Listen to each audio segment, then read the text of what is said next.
आला हजरत हमारी झोली में। हाँ, लोग बात करते हैं कि मसलक मसलक लगा रखा है, तो मैं इस पे भी थोड़ी सी बात कर लूं। गजल में आए तो मतले में काम कर देंगे, हमें जगाया तो नींदे हराम कर देंगे। मैं थोड़ा सा इस पे भी बात कर।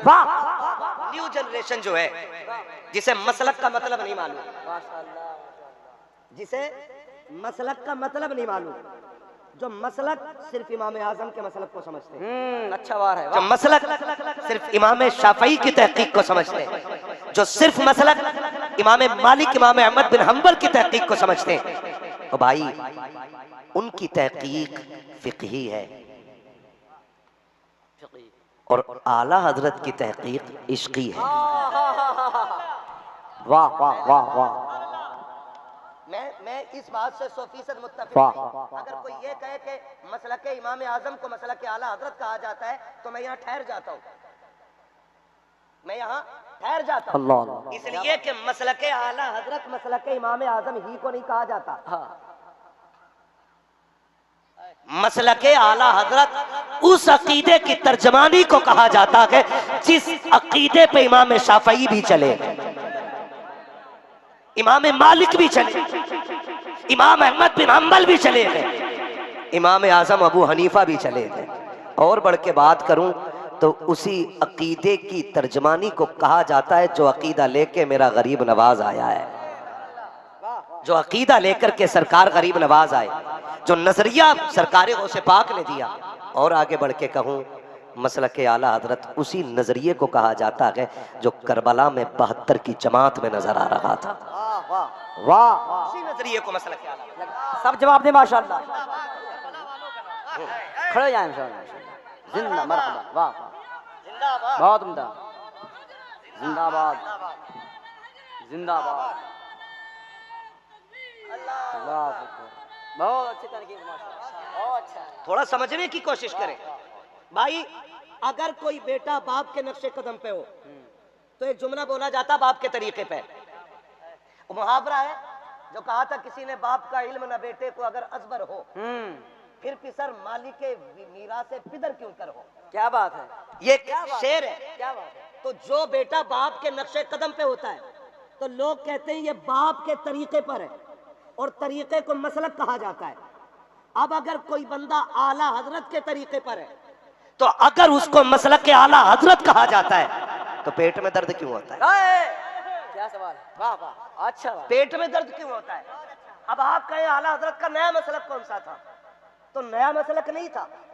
आला हजरत का वही मसलक था जो सिद्दीक अकबर का मसलक है, जो फारूक आजम का मसलक है।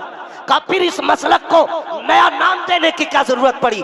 तो मैं खुल के बात करूं, टोपी लगा के, दाढ़ी लगा के, कुर्ता पजामा पहन के आके एक ने कलम उठा के लिखा जिसका नाम मोहम्मद या अली हो माज़अल्लाह, वो किसी चीज का मालिक व मुख्तार नहीं।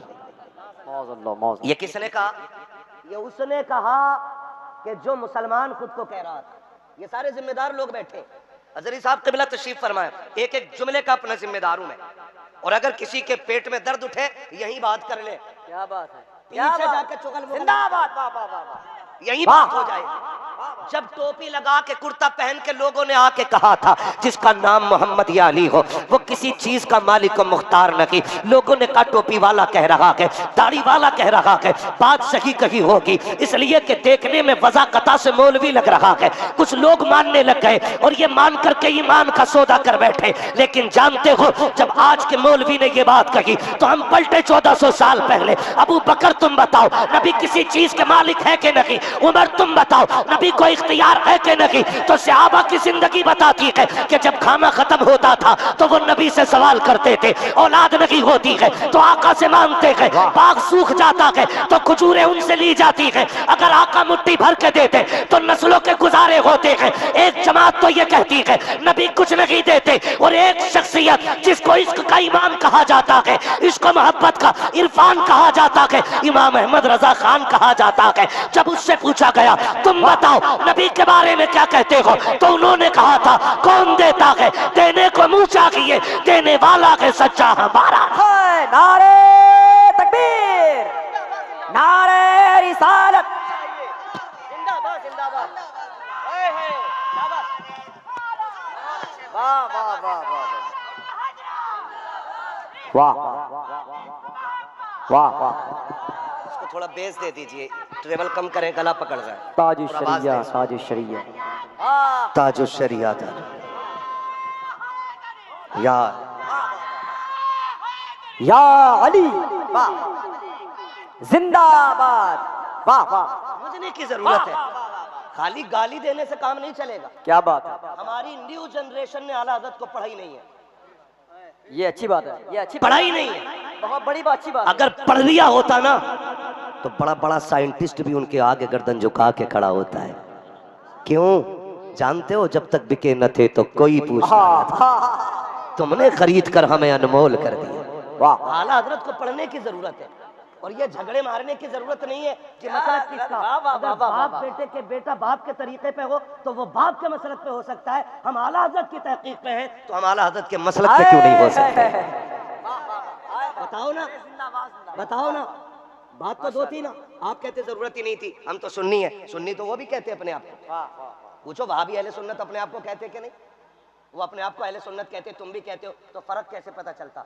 आज के दौर में उसी फर्क को वाजे करने के लिए ना, जो मुस्तफ़ा के तरीके पे जमात है, उसी जमात को मसलक के आला हज़रत वाली जमात कहा जाता है। उसी जमात को आला हज़रत वाली जमात कहा जाता है। और हमें फख्र आला हज़रत हमें मिले, हम सीना ठोक के कहते हैं आला हज़रत हमें मिले हैं। मुल्क सुखन की शाही तुमको रज़ा मुसल्लम, जिस समत आ गए हो सिक्के बिठा दिए। वाह, आला हज़रत हमें मिले। ऐसे काम नहीं चलेगा, ऐसे काम नहीं चलने वाला। पढ़ने की जरूरत है आला हज़रत को, पढ़ें। क्या किया आला हज़रत? ये बात बताओ। ये देखो, वहाबियों को आप देखो, ये अजमेर शरीफ की फजीलत भी बयान कर लेंगे, साबिर पाक की बात भी कर लेंगे, वारिस पाक का भी तज़किरा कर लेंगे। आला हज़रत से कलेजे पे सांप क्यों लौटता है? क्या बात है, कभी गौर किया आपने इस बात को? गौर किया कभी? आला हज़रत ही से सांप क्यों लौटता है? वजह इतनी है कि आला हज़रत ने इनके मकरू चेहरों से नकाब पलट पलट के दिखाया। क्या कहने कि सुन, पजामा कितना भी ऊंचा हो, कुर्ता कितना भी नीचा हो, ये पूरा काला करके क्यों ना आए? फरमाया ऊपर का धब्बा ना देखना, दिल की चमक तलाश करना। अगर दिल इसके रसूल से रोशन है ना, फिर दामन थाम लेना, और अगर सिर्फ ऊपर ही धब्बा लगा के आया तो फिर लात मार देना, और खुल के कहना तुझसे और जन्नत से क्या मतलब, वहां भी दूर हो, हम रसूलुल्लाह के जन्नत रसूलुल्लाह। ये चिड़ आला हज़रत, चिड़ क्या? किसी का खेत काटा आला हज़रत ने? बोलो, काटते भी क्यों? मैं तो खुल के कहता हूँ, होंगी कुछ खानकाएं जो अगरबत्तियों से अमीर हो गई हैं। क्या बात है, लेकिन आला हज़रत वो है जिनके बाप की इतनी बड़ी जायदाद थी कि रामपुर से लेके बदायूं तक उन्हीं की जमीन नजर आया करती थी। पढ़ो ना आला हज़रत को। अगरबत्तियों से अमीर नहीं हुए आला हज़रत। क्या बात है, मोमबत्तियों से अमीर नहीं हुए, चादरें बेच के अमीर नहीं बने, चिरागी विरासत में उनको दौलत मिली थी। लेकिन ये भी खुल के बात बता दूं, उन पे कभी पूरी जिंदगी ज़कात फर्ज ही नहीं हुई। आप पूछे क्यों? क्या आएंगे सारी? क्योंकि इतना माल कभी रखा ही नहीं कि साल गुजर जाता। अल्लाह, जो भी आता था कुरान वालों पे खर्च कर दिया करते थे। आला हज़रत की पूरी कोशिश तालीम पे रही, और मैं तो आज हर खानकाह को मुतवज्जे करना चाहता हूं, हमने इन 70 सालों में मज़ारों के अलावा कुछ नहीं बनाया। अल्लाह, खुल के कह रहा हूं मैं, खुल के कह रहा हूं। सर मज़ार। और मेरी कौम, तुझसे भी थोड़ा सा शिकवा है। हमने अपने बच्चों को कुत्ता बिल्ली तो पढ़ाया, लेकिन कब्र में बोली जाने वाली जबान नहीं पढ़ाई। अल्लाह, बहुत बड़ी बात और सच बात है। हम तालीम के मुखालिफ नहीं, पढ़ाइए बच्चों को, लेकिन डॉक्टर बाद में बनाइए, मुस्तफा का गुलाम पहले बनाइए, हुजूर का गुलाम पहले बनाइए। बहुत अच्छा। एक जुमले का जिम्मेदार हूं शादाब भाई, शाद भाई, शाबान भाई, एक एक जुमले का जिम्मेदार हूं। आप बनाइए डॉक्टर, लेकिन उससे पहले हाफिज कुरान बनाइए। मैं तो खुल के कहता हूं, मत बनाओ पूरा हाफिज भी, कम से कम 1 साल मदरसे की गोद में बच्चे डाल दिया करो। जानते हो, जिन्होंने मदरसे का रुख नहीं देखा वो भले इंग्लिश में पेशाब करें, इंग्लिश में बात करें, जब मुल्क छोड़ के बाहर जाते हैं या किसी यूनिवर्सिटी में जाकर के तकाबुल अदियान की तालीम हासिल करते हैं और जाकर के उसमें मत्था लगाते हैं, तो कोई एक्स मुस्लिम बनता है, कोई कहता मैं खुदा को नहीं मानता, कोई कहता मैं फितरों को नहीं मानता, कोई कहता मैं मसलक को नहीं मानता, कोई कहता मैं जमात को नहीं मानता, खुदा की कसम खा के कहता हूँ ये नुकसान जो मिला के ये आज की कोई 10-20 साल की नुकसान नहीं है, बल्कि हमने नस्लों को जो मदरसों से जुदा किया है ये उसका खमियाजा भुगतना पड़ रहा है। वरना क्या वजह है, जितना बड़ा डॉक्टर है उतना की दीन से दूर है, जितना बड़ा इंजीनियर है उतना की दीन से दूर है, जितना बड़ा प्रोफेसर है उतना की दीन से दूर है। आखिर वजह क्या है, जितना बड़ा मजदूर है उतना की मुस्तफा का आशिक है, जितना बड़ा मेहनत कश है उतना की खुदा का बंदा है, जितने ज्यादा फाके करता है उतना की खुदा को मानता है। वजह यह है कि मदरसे वो है जो फाकों में भी खुदा से दूर नहीं करते, खुदा की चौखट पे ले जाके बंदों को डाल दिया। वाह वाह वाह वाह, नारे तकबीर, नारे रिसालत, तालीमाते आला हजरत, मजहबे इस्लाम, मदारिसे इस्लामिया, उलमाए अहले सुन्नत, हजरत अल्लामा मुफ्ती हम्माद साहब क़िबला मुरादाबादी। वाह वाह। मैं भाई आज कमेटी वालों ने ये मेहनत करके जलसा सजा लिया, अब रब जाने तुम्हारी मेरी मुलाकात कभी हो ना हो, ये अल्लाह ही जानता है। इस मुलाकात को आखिरी मुलाकात समझ के एक बात को दिल में रखना, मुझे कभी फिक्र नहीं होती है कि मैं इनकी चापलूसी नहीं कर रहा हूँ, ये मुझे बुलाएंगे कि नहीं बुलाएंगे। मैं जानता हूँ पाए मुरा लंग ने इस मुल्क के खुदा तंग ने। रज़ाक अल्लाह है, कोई कमेटी वाला नहीं। बहुत अच्छा जुमला है। और मैं चाहता हूँ इतना कड़वा बोल के जाऊं कि 3 दिन नहीं कब्र तक मेरी बातें याद रहनी चाहिए। क्या बात है। इसलिए कि दवा जितनी ज्यादा कड़वी होती है फायदा उतना ज्यादा होता है। और डॉक्टर कभी मरीज से पूछ के दवा नहीं देता कि मीठी खानी है कि कड़वी, वो मर्ज देख के दवा देता है। अगर उसे लगता है कि पूरा नीम के पत्ते पिलाने तब ठीक होगा तो फिर वो मरीज का मुंह नहीं देखता, वो नीम के पत्ते लिख देता है। और मरीज को ठीक होना है तो फिर वो खाने पड़ते हैं। बिल्कुल। और ये आप भी सोच कर मत बैठिए मौलवी जन्नत बांट के जाएगा। मौलवी जन्नत का मालिक नहीं है, जन्नत का मालिक मेरा नबी है। हाय हाय हाय हाय। जन्नत उसे मिलेगी जिसे हुजूर चाहे, और हुजूर उसे जन्नत देंगे जो हुजूर की तरफ उम्मीद भरी नजरों से देखेगा। वाह। एक सीधी सी बात, एक सीधी सी बात अपनी है। वो कहा था ना मेरे अमाल का बदला तो जहन्नम ही था, मेरे अमाल का बदला तो जहन्नम ही था। मैं तो जाता मुझे सरकार ने जाने न दिया। हाँ, मैं तो जाता मुझे सरकार ने जाने न दिया, मैं तो जाता मुझे सरकार ने जाने न दिया। शर्म इश्या ने किया जीना तो भर, जहर खाता तेरे फरमान ने खाने न दिया, जहर खाता तेरे फरमान ने खाने न दिया।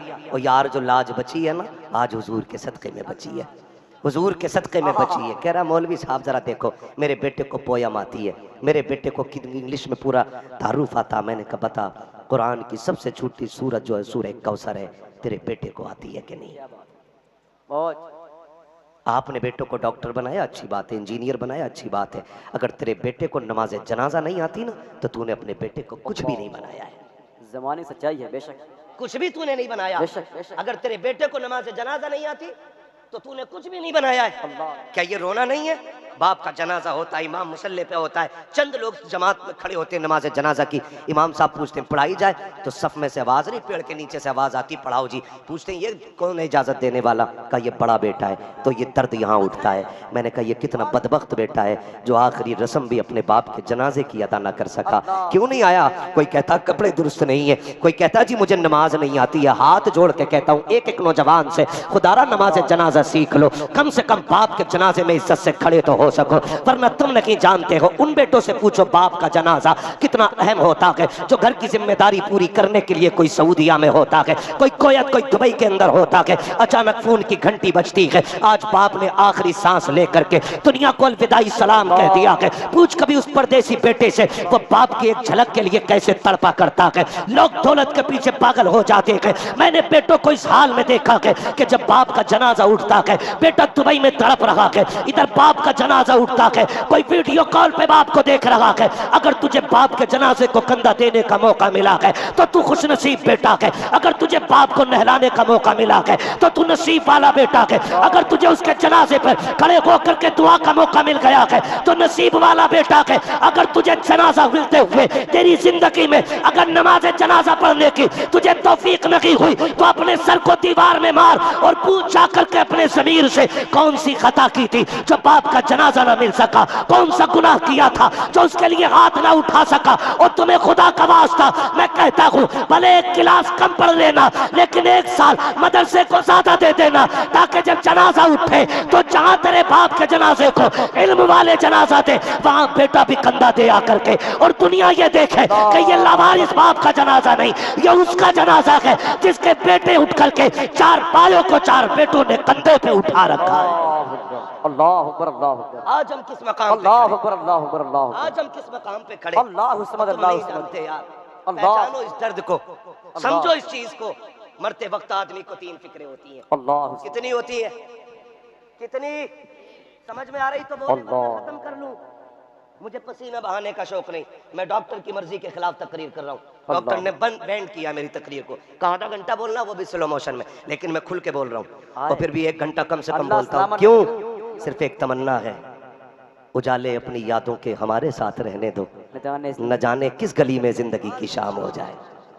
अल्लाह। डरना मुझे चाहिए, मुझे डॉक्टर ने मना किया, लेकिन मैं डॉक्टर को बाद में मानता हूँ, अपने नबी को पहले मानता हूँ, पहले मानता हूँ। तवज्जो है सारे लोगों की? कितनी फिक्रें होती हैं, जरा बोले। सब बोले माशाअल्लाह। कितनी? जोर से कितनी? सबकी आवाज आवे। 3 फिक्रें होती हैं। नंबर 1, ये जो मैंने दौलत कमाई है इसका क्या बनेगा? नंबर 2, मेरे बाद मेरी औलाद का क्या होगा? आखिरी सांस तक बाप को औलाद की फिक्र होती है, काश वो जान जाता कि ये बेटा मेरे जनाजे में खड़ा नहीं होगा आज। अगर उसे पता चल जाता ना, तो वो इसी दर्द से मर जाता कि मैंने अपने बेटे को दुनिया दी, लेकिन इतना न बना सका कि मेरे जनाजे में खड़े होकर के मेरी मगफिरत की दुआ मांग सके। अल्लाह अल्लाह अल्लाह। 2 फिक्रें हो गई। नंबर 1, दौलत का क्या होगा? नंबर 2, मेरे बच्चों का क्या बनेगा? तीसरी फिक्र होती है, कब्र जा रहा हूं, तैयारी कोई नहीं है। अल्लाह समद, अल्लाह समद। सिर्फ ये 3 फिक्रें बंदे को होती हैं। हाय हाय। 3 फिक्रें बंदे को होती हैं। नौजवानों, इन रिश्तों की कदर करो। अल्लाह अल्लाह। सीख लो जनाजे, सीख लो कुरान, हमारे बच्चों को नहीं आता। जो मज़ार मुस्तनद लोगों के हैं वो तो हैं, लेकिन हमारी कौम ने ना, बुरा ना मानिए, मैं पक्का सुन्नी हूँ, सच्चाई है और इतना पक्का सुन्नी हूँ कि मैंने दामन ताजु शरिया का थामा है। हाय हाय हाय हाय हाय हाय। और मेरा मुर्शिद वो है जिसने ये कहा था, जिंदगी ये नहीं है किसी के लिए, ये जिंदगी है, जिंदगी है नबी की, नबी के लिए। हाँ, मैं उसका मुरीद हूँ जिसने अपने जाने से पहले ऐलान किया था, अख्तरे कादरी खुल्द में चल दिया, खुल्द वहाँ है हर एक कादरी के लिए। हाँ, मैं कोई कच्चा सुन्नी नहीं, पक्का सुन्नी हूँ। अल्हम्दुलिल्लाह। हाँ, बहुत गौर से मेरी बात सुनिएगा। लेकिन जो मज़ारात मुस्तनद थे वो तो थे ही, लेकिन हमारी कौम ने ना कुछ मसनूई मज़ार बनाए। जितना पैसा हमने मज़ारों की गुंबद की चमक में लगाया है ना, अगर यही पैसा कौम के लिए हम स्कूल और मदारिस में लगा देते ना, अल्लाह, तो आज इस कौम को ये दिन देखना नहीं पड़ता जहां आज हम खड़े हो गए। बहुत बड़ी बात है, सच्चाई है। हमने क्या दिया कौम को? बहुत अच्छा पैगाम। क्या दिया? वो जवान जो माँ छोड़ के, बाप छोड़ के, परिवार छोड़ के 3-3 साल सऊदिया में रहता है, उसे एक जाहिल कब्र पे बैठने वाला मुजाबिर फोन करके कहता है, रात बाबा ख्वाब में आए थे, तेरा 50,000 का नाम बोल के गए। और ऐसे गुमराह करके नौजवानों की कमाई को आग लगाई जाती है। दुख होता है यहाँ, दुख। वो जो ईद बकर ईद के मजे नहीं जानते, जिन्होंने सारी खुशियां परिवार के लिए, उनकी जरूरतें पूरी करने में प्रदेश में लुटा दी, उनका लाखों रुपया आप इस तरह हराम चीजों में बर्बाद कर रहे हो। 50,000 भेजे, बाबा का उर्स आया है, रात खाम में बाबा आए थे, कह के गए थे इरफान को फोन करना, वो 25,000 डाल देगा। अल्लाह, खाम में बाबा आए। किसके खाम में बाबा आए? जिससे पूछो किसका उम्मती है, तो कह रहा नया नया आया हूँ। जिसे उम्मती का मतलब नहीं मालूम, हाल है कौम का, क्या बात। वो फोन करके कहता 25 डाल दो। ये मेरी कौम के सीधे साधे नौजवान गए जाकर के 25,000 सबसे बड़ी इबादत समझ के डाल दिया। और उसके बाद नतीजा क्या हुआ? का बाबा ने कहा है कि इस बार उर्स में मुकाबला होना है। मुकाबले में क्या बनेगा? का एक डांसर लाई जाएगी, एक टक्कर का कव्वाल लाया जाएगा। मैं पूछना चाहता हूँ, शरीयत किसी के बाप की जागीर नहीं है। तुम्हें मिंबर पे अय्याशी करने का हक किसने दे दिया है? तुम्हें नचनिया बैठा करके कौम के पैसे को आग लगाने का हक किसने दिया है? किसने कहा ये इबादत का हिस्सा है? मैं मैं पूछना चाहता हूँ, जब मुकाबले होते के शेरो शायरी होती है, इधर से पैसा उधर से पैसा, चंद अमीर बैठ करके कुर्सियों पर दौलत की नुमाइश करते हैं और ऐसे पैसे को आग लगाते हैं जैसे पैसा न कि कागज के टुकड़े हो। मुझे बता तो सकी, तू जो ये पैसे लुटा रखा है, क्या तेरी कौम में बेवा औरतें नहीं है? क्या मेरी कौम में यतीम बच्चियां नहीं है? मुझे बता तो सकी, क्या सिग्नल पे नकाब पहन करके बच्चियों ने भीख मांगना बंद कर दिया है? मुझे बता तो सकी, क्या बेवाओं ने अपने कपड़े दिखा करके अपने घर के राशन का सवाल करना बंद कर दिया है? अगर ये खत्म हो चुका हो तो आकर तुम्हारा जहां चाहो दौलत को आग लगाओ। अगर तेरे माशरे में आज भी गरीब की बेटी इस इंतजार में बैठे बैठे बूढ़ी हो रही है कि काश मेरा भी बाप होता तो कोई दामाद खरीद पाता, काश मेरे सर पे बाप का साया होता, आज मेरे भी हाथ मेहंदी से रंगीन हो गए होते। अगर तुझे लगता है कौम में ऐसी बेटियां मौजूद है तो इन याशों पे पैसा लगाने की बजाय इस पैसे को उठा और किसी यतीम की झोली में डाल दे। अल्लाह की कसम खा के कहता हूं, जब तू ये अमल करेगा मजार वाला भी राजी हो जाएगा, मदीने वाला भी राजी। जिंदाबाद जिंदाबाद। अल्लाह अल्लाह अकबर। अल्लाह, बहुत अच्छा पैगाम हजरत, माशाअल्लाह, अल्लाह सलामत रखे। हमने क्या किया? कह रहा जितना पत्थर लगेगा मेरी तरफ से लगेगा, अल्लाह, जितनी टाइल्स लगेगी बाबा के मजार में मेरी लगेगी। मैं खुल के बात करता हूँ, अल्लाह के वली वली होते हैं, हक है। उन्हें तेरे पत्थर और तेरी टाइल से मतलब नहीं। क्या जुमला दिया आपने? अगर अमल अच्छे हैं तो अल्लाह कब्र को जन्नत की क्यारी बना देगा। हाँ, हाँ, हाँ। चाहे कोई आए या ना आए, उसकी कब्र की मिट्टी से खुशबू के हुल्ले उठेंगे। और अगर अमल अच्छे नहीं है तो लाख चदरें चढ़ा, तेरी चादर से फर्क पड़ेगा। अल्लाह, हाँ, क्या फर्क पड़ेगा तेरी चादर से भाई? क्या फर्क पड़ेगा? मसला के आला हजरत ये नहीं है 100 चादरें चढ़ा दो। क्या बात है? मसला के आला हजरत ये है कि वली के मजार की तशखीस के लिए एक चादर काफी होती है। क्या बात है? जब तक वो बोसीदा और फट न जाए दूसरी चादर चढ़ाने की इजाजत नहीं है। फिर क्यों नहीं बोलते मुजाबिर खुल के इस बात को कि चादर पहले से चढ़ी है, अब इस मार्केट में चादर नहीं बिकेगी। अल्लाह अल्लाह अल्लाह। मैं गलत लग रहा हूं तो सुनो, अगर शौक है ना चादर लेने का, तो जो चादर तू मजार के लिए ले रहा है ना, एक दुपट्टा माँ के लिए खरीद ले। हाय हाय हाय। अल्लाह और जो मजार में लेटा है उसके कदमों में रख अल्लाह अल्लाह। कि अल्लाह वाले, ये तेरे नाम से मैं अपनी माँ के लिए लेके जा रहा हूँ। हाय हाय, वाह। खुदा की कसम खा के कहता हूँ, 5 लाख की चादर में वो लज्जत नहीं आएगी जो 250 रुपए का दुपट्टा तेरे माँ के सर पे जाएगा। खुदा की रहमतें माँ के दुपट्टे से ज्यादा वसी होके तेरे सर पे आ जाएगी। हाय हाय। क्या कर रहे हैं हम लोग? बहुत अच्छा किधर जा रहे हैं हम पैगाम, लोग? बहुत अच्छा पैगाम, माशाअल्लाह। किधर जा रहे हैं? और मैं तो भाई खुल के कहता हूँ, खुदारा उन खानकाही लोगों से मेरी गुजारिश है, पुरजोर अपील है, अल्लाह ने आपको वसाइल दिए हैं, जराए दिए हैं, आपके पास पैसा है तो आप कौम को यूनिवर्सिटी दो। अल्लाह हाँ, कौम को यूनिवर्सिटी दो। खाली कौम को बुला के पीली तायरी खिलाने से इस कौम का कोई लेवल ऊंचा नहीं होना है। हुजूर ने कौम को गुठलियां खिलाई थी, लेकिन किसी को फातह खैबर बनाया था, किसी को ओहद का मुजाहिद बनाया था। आप कहते नहीं नहीं, ये इसलिए बन रहा है आरामगाह के हम मुरीद टांगे फैला के सोएगा। अल्लाह। आप जिस पैसे से उनके सोने का ठिकाना बना रखे हो, उसी पैसे को लगा करके कौम की आंखें खोलने का ठिकाना बना लो, वरना इस कौम का कल रोशन नहीं है। ये मैं खुल के कह रहा हूं। आज कौम लावारिस है, लावारिस है। जब तक मेरे मुर्शिद ताज शरिया थे ना, तो कौम में एक भरम था, कौम का एक रहनुमा था। अल्लाह अल्लाह। आज सही बात यह है कि कौम का हाल वैसे ही है जैसे बिना किसी चरवाके के एक बकरियों के रेवड़ का होता है। अल्लाह। और हम अभी एक दूसरे की टांग खींचने पे लगे, अल्लाह। एक दूसरे पे कीचड़ उछालने पे लगे। अल्लाह। मत उछालो, अपने अपने गिरबान में झांको, हक है, हक अपने अपने गिरबान में झांको, अपने हिस्से का काम करो। हक है, वाह। जब कब्र में पहुंचोगे तुमसे इनका नहीं पूछा जाएगा, इनसे मेरा नहीं पूछा जाएगा, इनसे इनका पूछा जाएगा, मुझसे मेरा पूछा जाएगा। क्या बात। लेकिन किया क्या हमने सारा पैसा मजारों में लगाया। कौम को एक ऐसा स्कूल न दे सके जिसमें बेटियों की इज्जत के साथ तालीम हो जाती। अल्लाह। आज आए दिन अखबार नहीं आते, फला स्कूल के बाहर बेटी का नकाब उतरवा दिया गया, फला जगह पर्दा खुलवा दिया गया, फला जगह एग्जाम में इसलिए नहीं बैठने दिया गया क्योंकि वो नकाब में थी। फिर थोड़ी देर अखबार पढ़ते हैं, यार बड़ा बुरा हो रहा है भाई, बड़ा बुरा हो रहा है ये। मैं कहता हूं इतना बुरा ये नहीं कर रहे जितना बुरा तुमने या मैंने इस कौम के साथ किया है। अल्लाह।